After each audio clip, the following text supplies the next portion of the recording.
ناصر 10ویں جماعت کا طالب علم تھا اور پڑھائی سمیت ہر کام میں سست تھا۔ ایک دن اسکول میں اردو کے استاد کا لیکچر سن رہا تھا۔ انہوں نے کہا، علامہ اقبال نے نئی نسل کو شاہین صفت کہا تھا۔ ان کے ہر شعر میں کوئی نہ کوئی پیغام چھپا ہوتا ہے۔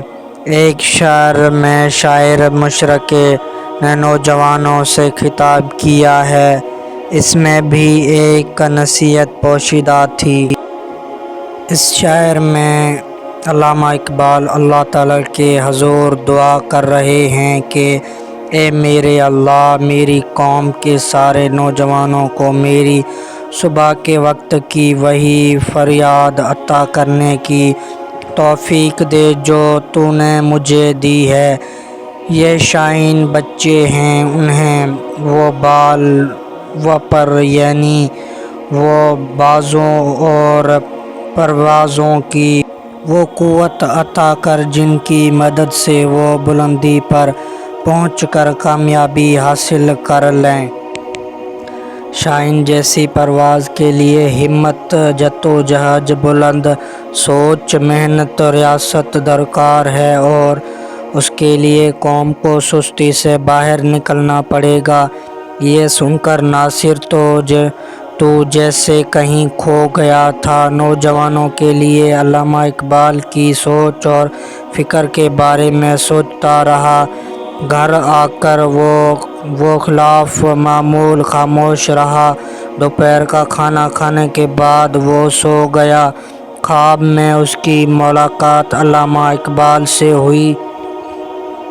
انہوں نے تھکچی دیتے ہوئے ناصر سے کہا، بیٹا، میں تم سب کا اقبال ہوں، اٹھو اور ایک نئی صبح کا آغاز کرو۔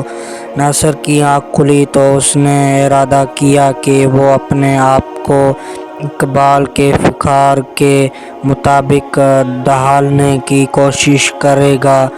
ہر وقت سست اور لاابالی سا نظر آنے والا لڑکا چند ہی دنوں میں بدل چکا تھا۔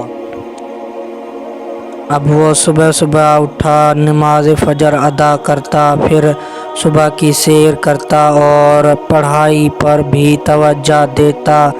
اس کے اندر آنے والی اس تبدیلی پر لوگ حیران ہونے کے ساتھ خوش بھی تھے۔ امی ابو نے اس سے اس خوشگوار تبدیلی کا پوچھ ہی لیا جس پر اس نے اقبال کے اشارہ اور خواب میں آنے والے حضرت علامہ اقبال کے بارے میں بتایا۔ شاباش بیٹے شاباش، ناصر کے ابو نے خوش ہو کر کہا۔ پھر سب نے دیکھا کہ میٹرک کے امتحان قریب آتے ہی ناصر نے بھرپور محنت کی۔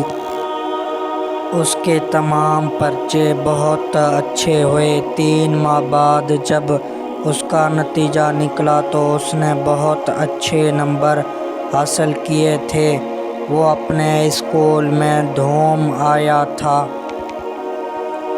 اس کے والدین، استاد اور بہن بھائی بہت خوش تھے۔ اس خوشی میں شام کو گھر پر ایک تقریب کا اہتمام کیا گیا تو اس کے چہرے خوشی سے کھل اٹھے۔